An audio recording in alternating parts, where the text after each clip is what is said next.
কত রাত ঘুমাওনি মা গর্বে যখন আমি, কত কষ্ট সয়েছ জানে অন্তর্যামী। চেয়ে আমার মুখের পানে মা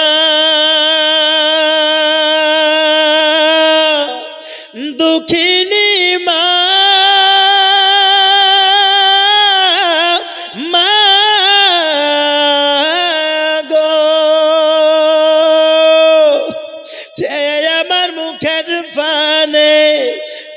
আমার মুখের ফানে জুড়াইতে দুই নয়ন, কোথায় গেলে পাবো আমি এমন আপনজন, কোথায় গেলে পাবো আমি এমন আপনজন। দরদি গো মা যখন শুনেছি আমার সন্তান কবরের মধ্যে কঠিন পরিস্থিতি, আমার সন্তান কবরের মধ্যে নিরাশ, সঙ্গে সঙ্গে মা জননী ঘরের ভিতরে ঢুকে গেল। ঘরের ভিতর থেকে যেন বাবা 1000 স্বর্ণ মুদ্রা দিরহাম নিয়ে এসেছি। আসার পরে বলতেছি, হযরতে সালেহ মুরসি হুজুর 1000 স্বর্ণ মুদ্রা 1000 দিরহাম টাকা আপনি আমার সন্তানের তরফ হইতে দান করে দেবেন। জোরে বলুন না সুবহানাল্লাহ। মা জননী যখন বাবাজি 1000 দিরহাম নিয়ে এসে দিয়েছেন, সঙ্গে সঙ্গে হযরতে সালেহ মুরসি তিনি চলে গেলেন বাবা বাড়ির দিকে। যাওয়ার পরে বাবা হযরতে সালেহ মুরসি রাহমাতুল্লাহি আলাইহি তিনি প্রয়োজন মাফিক ব্যক্তিদেরকে দেখার পরে যারা উপযুক্ত ব্যক্তি তাদেরকে সাদকা করে দিল।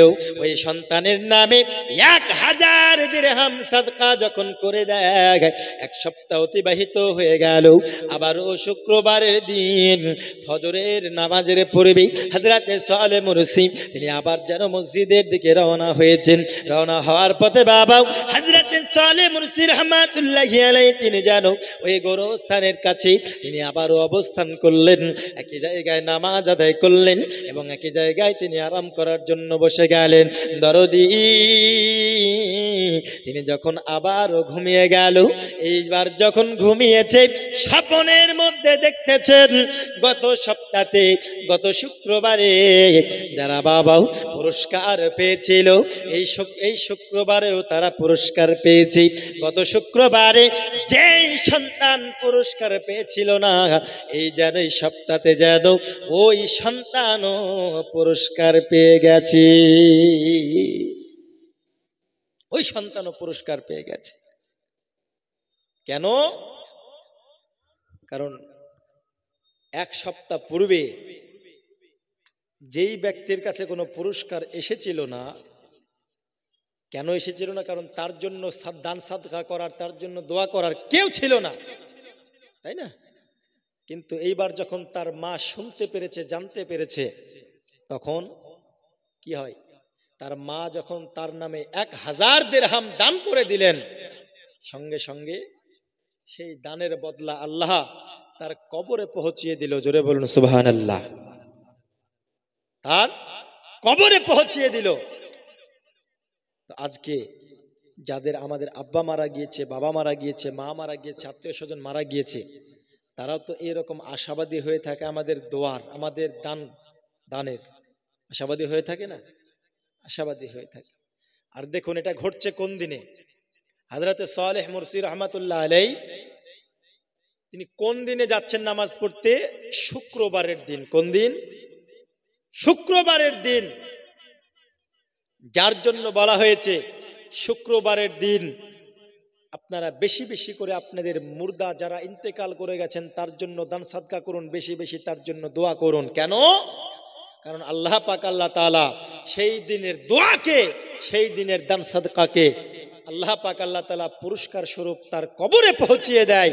আর কবরে যদি কোনো আযাব হয়ে থাকে, আল্লাহ পাক আল্লাহ তাআলা সেই সাদকার বদৌলতে, সেই দুয়ার বদৌলতে আল্লাহ পাক আল্লাহ তাআলা তার কবরের আযাবকে মাফ করে দেয়। জোরে বলুন সুবহানাল্লাহ। সুবহানাল্লাহ। কবরের আযাবকে মাফ করে দেয়। কিন্তু দুর্ভাগ্যের ব্যাপার হলো আজকে শুক্রবারের দিন আমরা দোয়া করব কি? ইমাম সাহেব যখন সকল মুর্দাদের জন্য পরিশেষে দেখবেন জুম্মার নামাজের পরে কি করে? দরুদ ও সালাম পড়ার পরে প্রাণ খুলে একটু দোয়া করে না? করে কি করে না? প্রাণ খুলে দোয়া করে। কিন্তু দেখুন অনেক ব্যক্তি এরকম আছে, আজান শুনলে যেমন শয়তান পালিয়ে যায় না, আজান শুনলে শয়তান থাকে, আজান শুনলে শয়তান একবারে হাজার হাজার মাইল দূর পালিয়ে যায়, ঠিক তেমনই যেন দরুদ সালাম শুরু হলে আজকে ওই রকম মুসলমান দোয়া করবে কি দরুদের পূর্বেই যেন উঠে আপনার পেছ থেকে কাটতে লাগে, লাগে না? পেছ থেকে উঠে পালাতে লাগে। বাবাজি, তাহলে তার কি বাবা মারা যায় নাই? তার মধ্যে কি কারো মা মরেনি? তার মধ্যে কি কারো আত্মীয় স্বজন কেউ মরেনি যে তাদের জন্য দোয়ার প্রয়োজন নাই? আছে, কিন্তু এরা মনে রাখে নাই। আপন বাপকে, আপন মাকে, আপন আত্মীয় স্বজন, স্ত্রী পুত্র সন্তানদেরকে এরা মনে রাখে নাই। কথা বুঝতে পারলেন?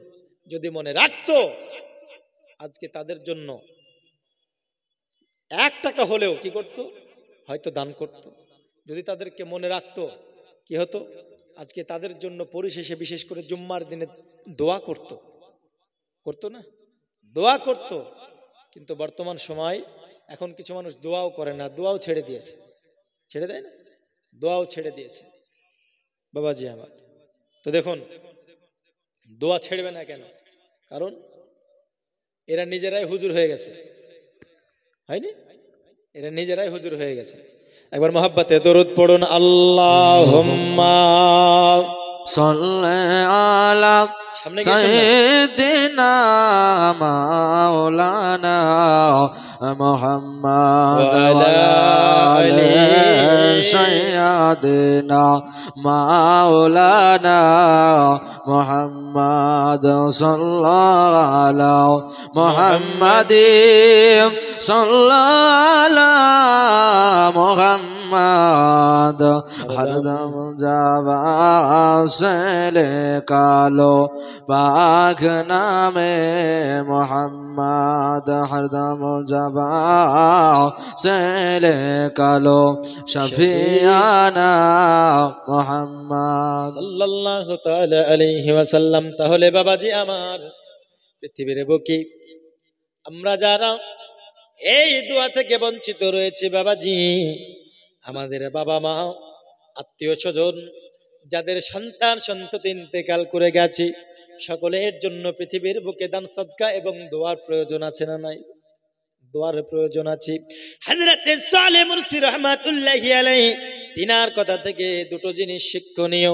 একটি বিষয় হলো যে আপনার শুক্রবারের দিন আপনি যদি দান করেন, আপনি যদি দোয়া করেন, ওই দোয়াও আমার আল্লাহ পাক আল্লাহ তাআলা কবরে পৌঁছিয়ে দেয়, কবরে পৌঁছিয়ে দেয়। আর একটি বিষয় আমরা জানতে পারলাম, আজকে আমাদের বাবাও, আজকে আমাদের মাও, আজকে আমাদের আত্মীয় স্বজন সবাই আমাদের জন্য আশাবাদী হয়ে থাকে। ওই নসিপুর গ্রামে আজকে জালসা হচ্ছে, কেউ হয়তো আমার নামে দান করবে, কেউ হয়তো আমার বাবা আমার নামে সাদকা করবে, আমার ভাই তো ভাই আমার নামে সাদকা করবে, আমার নামে দোয়া করবে, আমার জন্য দোয়া করবে, যার বদৌলতে আমি কবরের মধ্যে আমি যেন আরাম পাবো। কারণ দুনিয়ার বুকে মানুষ ইন্তেকাল করার পরে শুধু একটি জিনিসের আশাবাদী হয়ে থাকে বাবারে, সেটি হলো মানুষের দোয়া। ঠিক না? মানুষের দোয়া। কিন্তু আজকে আমরা ভুলে গেছি, আজকে আমরা মনে রাখি নাই, যার জন্য এই জালসার মাহফিলে এসে একটু দোয়ায় শরীক হতে পারি নাই, আজকে আমরা একটু জালসার মাহফিলে আসতে পারি নাই। আমি বলতে চাই বাবা, যারা মেলায় ঘোরাফেরা করতেছে দরদি, এরা নিজের মৃত্যুর কথা ভুলে গেছে। ওরে আমার যুবক, তোমরা একটু মৃত্যুকে স্মরণ করো, কারণ তোমরা যখন কবরে যাবে, তোমরা যদি পৃথিবীর বুকে ভালো কাজ না করে যেতে পারো, মানুষ তোমাকেও একদিন ভুলে যাবে। ভুলবে কিনা? তোমাকেও একদিন ভুলে যাবে। আর তুমি যদি পৃথিবীর জমিনে কোনো ভালো কাজ করে যেতে পারো, তুমি যদি আল্লাহর পথে থাকো, আল্লাহ পাক আল্লাহ তাআলার রহমতে যদি তুমি থাকো, আল্লাহ তাআলার কাজে যদি তুমি নিযুক্ত থাকো, তুমি যখন মারা যাও, তুমি যখন মারা যাবে, তোমার জন্য কেউ না কেউ দোয়া করবে। নিজের জীবনটাকে আল্লাহর পথে তুমি যদি বিলিয়ে দাও, তাহলে হয়তো অনেক মানুষ তুমি মারা যাওয়ার 100 বছর পরেও তোমার জন্য দোয়া করবে। কিন্তু দরদি পৃথিবীর বুকে আমরা এমন মুসলমান, এমন হতভাগা মুসলমান, আমাদের জন্য কে দোয়া করবে? আমরা দোয়ার পাত্র হতে পারি না। আমরা দোয়ার পাত্র হতে পারি নাই, গালির পাত্র হতে পেরেছি নাকি? কেউ যদি আমার কথা মানুষের 5টা মানুষের সামনে তুলে, অমনি আমাকে গালি দিতে শুরু করবে, এমন মানুষের ব্যবহার। এই ব্যবহারে আমরা মানে কি ডিপ্লোমা কোর্স করেছি, কিন্তু এই ব্যবহার আমরা এখনো শিখলাম না, এই কাজে আমরা এখনো নিযুক্ত হলাম না। যেই কাজে আপনি মারা যাওয়ার পরে 5টা মানুষ যখন আপনার কথা বলবে, তার মুখ দিয়ে এইরকম বের হতে হবে, এইরকম শব্দ বের হতে হবে, আল্লাহ তিনার মাগফিরাত করুক। ঠিক কিনা? এমন মানুষ পৃথিবীর বুকে ইন্তেকাল করে গেছেন, এমন ভালো মানুষ আছে না নাই? ভালো মানুষ, এমন অনেক ভালো মানুষ পৃথিবীর বুক থেকে ইন্তেকাল করে গেছেন, যাদের কথা 5টা মানুষের সামনে যখন তুলে ধরা হয়েছে, এক বাক্যে সকলে এই রকম বলেছে যে আল্লাহ তিনার মাগফিরাত করুক। বলে কি বলে না? বলে। কিন্তু সেই ব্যবহার তো আমাদের এখন নাই। আমাদের ব্যবহার, আমাদের কেমন আচরণ কেমন, যে যদি আমরা মারা যাওয়ার পরে 5টা মানুষের সামনে যদি আলোচনা হয়, যদি আমার কথা উঠে, উজারি মরিছে, ঠিক করেছে, ঠিক হয়েছে, এরকম কথা হবে। ঠিক না? মরেছে, ভালোই হয়েছে, এই রকম কথা। আমাদের ব্যবহারটা হলো এই রকম। কিন্তু নয় বাবা, আজকে জালসা শুনছেন, জীবনে শুনছেন, জীবনে শোনার পরে জীবনকে যদি পরিবর্তন না করতে পারেন, আজকে জালসা শুনি লাকাদ কানা লাকুম ফি রাসূলিল্লাহি উসওয়াতুন হাসানাহ, আপনাদের চরিত্রটা যদি আমার রাসূল সাল্লাল্লাহু আলাইহি ওয়াসাল্লামের চরিত্রর মতো না বানাতে পারেন দরদি, তাহলে পৃথিবীর বুকে আমাদের দুনিয়ার জমিন থেকে বিদায় নেওয়ার পরে করুণ পরিস্থিতি হবে, আমরা সব জায়গায় আটকা পড়ে যাব। এই আমার দরদি, পৃথিবীর বুক থেকে আমরা যখন বিদায় নেব, আমরা যদি আমাদের রাসূলের মতো আমাদের চরিত্রটা না করতে পারি, সাহাবায়ে কেরামের মতো আমাদের চরিত্রটা যদি আমরা না তৈরি করতে পারি, আমাদের চরিত্র আল্লাহর ওলিদের মতো যদি আমরা না তৈরি করতে পারি, আমরা ইন্তেকাল করার পরে এমন করুণ পরিস্থিতি আমাদের হবে, আমাদের জন্য কেউ দোয়া করবে না। ওই কবরের মধ্যে ওই সন্তান যেমন বাবা পুরস্কারহীন ছিল, যেমন উপহারহীন ছিল, ওই রকম উপহারহীন আমরা হয়ে থাকব। আমরা শুধু হা করে তাকিয়ে থাকব। আমাদের বাবা হয়তো আমাদের মা আমাদের জন্য দোয়া করবে, কিন্তু আমাদের জন্য তারা দোয়া করবে না। আমরা কোনো পুরস্কার পাবো না, আমরা কোনো উপহার পাবো না। ওরে আমার বাবাজি, পৃথিবীর জমিন থেকে বিদায় নেওয়ার পূর্বে এমন চরিত্র নিজের তৈরি করুন, আপনি ইন্তেকাল করার পরে যেন হাজার হাজার মানুষের মনে আপনি জায়গা করে নিতে পারেন। আল্লাহ রাসূলের কাছে আপনি মোহাব্বতের পাত্র হয়ে যেতে পারেন, আপনি মোহাব্বতের বান্দা, আমার নবীর আপনার কবুলিয়াতের বান্দা যেন হয়ে যেতে পারেন, এমনটা তৈরি করুন। আজকে দেখুন বাবারা, পৃথিবীর বুকে আমরা নিজেকে কেমন করে পরিবর্তন করব। এই মুসলমান আজকে কত সুন্দর বেপরদা হয়ে মেলায় গিয়ে একে অপরের হাত ধরে ঘোরাফেরা করতেছি। ওরে আমার যুবক, তোমরা একটু লজ্জা করো, তোমরা একটু হায়া করো, লজ্জা করো, আল্লাহর আযাবকে তোমরা ভয় করো। কারণ হলো বাবা, আজকে তোমরা কত সুন্দর ভাবে যেন আল্লাহর ভয় না করে তোমরা গুনাহে লিপ্ত হচ্ছ। আজকে দেখো মেলায় গিয়ে কত রকমের তোমরা গুনাহে লিপ্ত হচ্ছ, কিন্তু বাবা রে, এই গুনার পরিমাণ তোমার যত বড় হবে, কাল হাসরের ময়দানে তোমার তত মুশকিল বাড়বে। বাড়বে না? বাড়বে। এই মা বোনেরা যাদের কন্যাকে বেপরদা করে তারা আজকে মেলায় গিয়ে বেড়ানোর জন্য ছেড়ে দিয়েছি।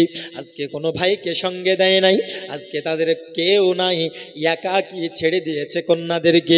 আমি বলতে চাই বাবারা, আমি বলতে চাই মা বোনদেরকে, এই মা বোনেরাও নিজের কন্যাদেরকে পর্দায় রাখতে পারে না। আর যখন এই মহিলারা বেপর্দা হয়ে রাস্তায় ঘোরাফেরা করে, বেপর্দা হয়ে রাস্তায় যখন তারা ঘোরাফেরা করে, যেমন তারা আপনার ওড়নাটাও ব্যবহার করে না, এইরকম মহিলাও রাস্তায় ঘোরাফেরা করতে করতে করতে করতে রে আমার বাবারা, আজকে কিছু চাংড়া যুবক মিলে ওই মহিলাকে যদি ধর্ষণ করে বন্ধু, তাহলে বাবা হয়ে গেল ধর্ষকের দোষ, হয়ে গেল ধর্ষকের দোষ হয়ে গেল। কিন্তু ধর্ষণ করার জন্য 50% সাহায্য তো ওর গার্জেনরাই করে দিচ্ছে বেপর্দা হয়ে বেরোনোর জন্য, করছে না? তুমি তো পারতে তোমার কন্যাকে পর্দার সহিত তুমি জালসায় পাঠাতে, তুমি তো পারতে তোমার কন্যাকে পর্দা করে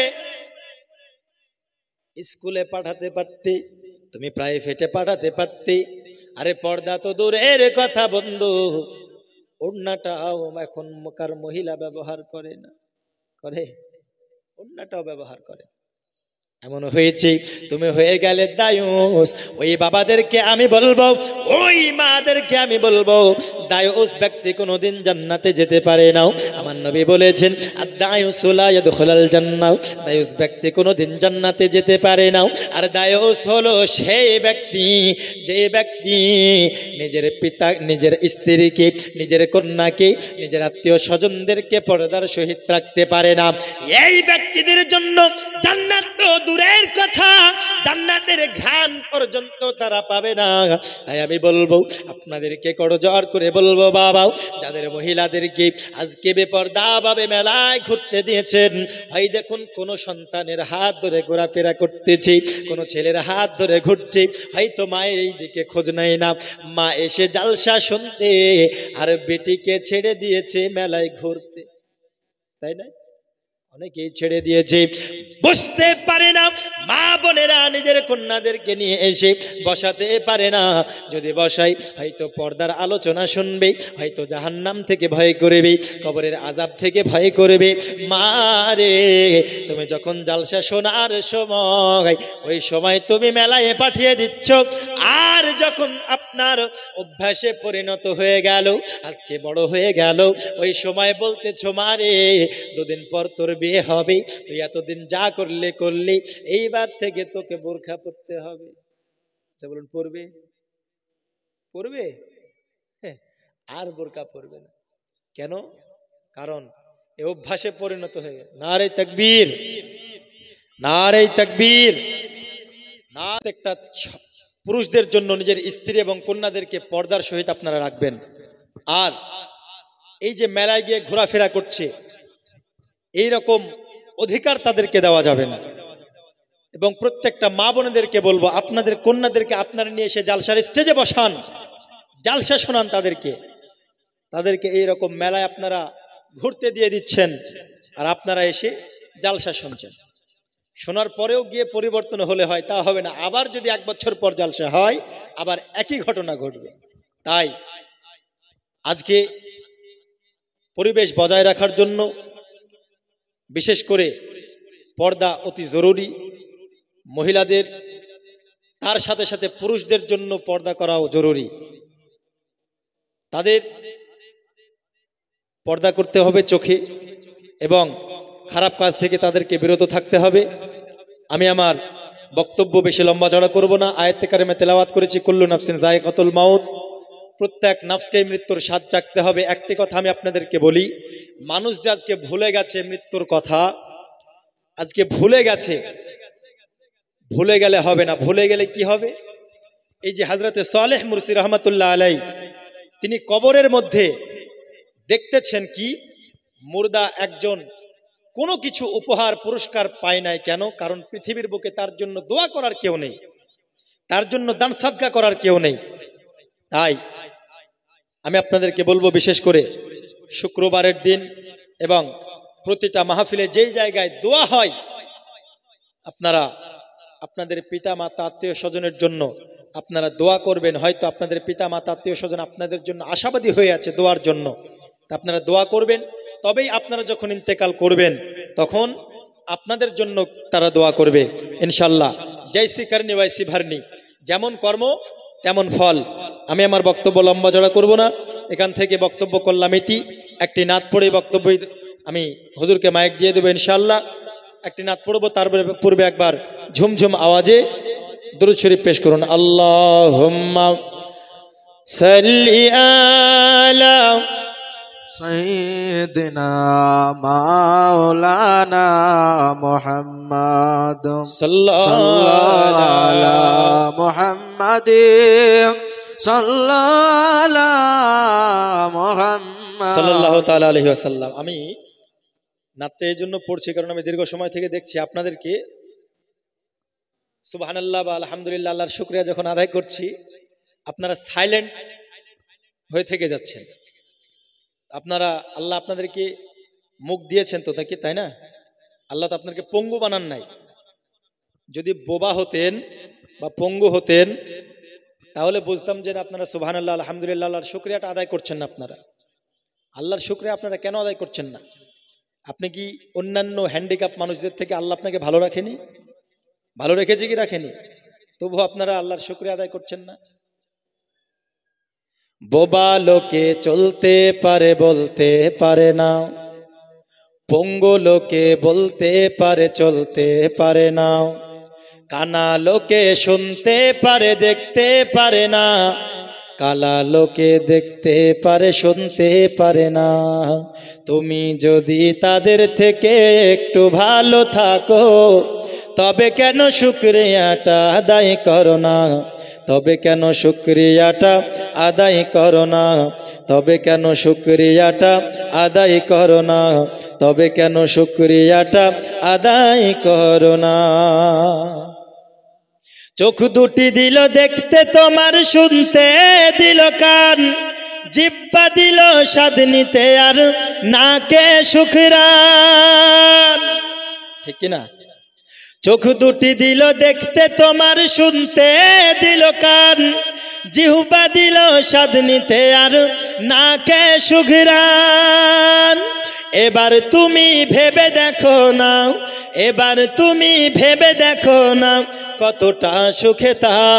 তবে কেন শুকরিয়াটা আদায় করো না? তবে কেন শুকরিয়াটা আদায় করো না? তবে কেন শুকরিয়াটা আদায় করো না?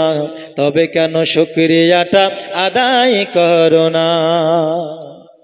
দুটি হাত দিল ধরতে তোমার, যখন যেটা চাও যেথাই সেথাই যাওয়ার জন্য দিলেন দুটি পাও। ঠিক কিনা? পা দিয়েছে কি দেন নাই? দুটি হাত দিল ধরতে তোমার, যখন যেটা চাও যেথাই সেথাই যাওয়ার জন্য দিলেন দুটি পাও। হৃদয়ে দিলেন প্রেম মমতা, হৃদয়ে দিলেন প্রেম মমতা, কেন যে বোঝো না? তবে কেন শুকরিয়াটা আদায় করো না? তবে কেন শুকরিয়াটা আদায় করো না? তবে কেন শুকরিয়াটা আদায় করো না? তবে কেন শুকরিয়াটা আদায় করো না? আল্লাহ আমাদেরকে যাহা কিছু দিয়েছেন সমস্ত কিছু পাওয়ার পরে আমরা সবাই খুশি কি খুশি না? যারা খুশি আল্লাহর শুকরিয়া আদায় করে একবার জোরে বলুন আলহামদুলিল্লাহ। আরো একটু জোরে বলুন আলহামদুলিল্লাহ, আরো জোরে আলহামদুলিল্লাহ। হুজুরের সময় এই রকম আওয়াজটা বজায় রাখবেন, নয়তো মন খন্ন হয়ে যাবে। আমি আমার বক্তব্য লম্বা চড়া করলাম না, বলা ভাষার মধ্যে ত্রুটি আমি ক্ষমা প্রার্থী। আসসালামু আলাইকুম ওয়া রাহমাতুল্লাহি তাআলা ওয়া বারাকাতুহু।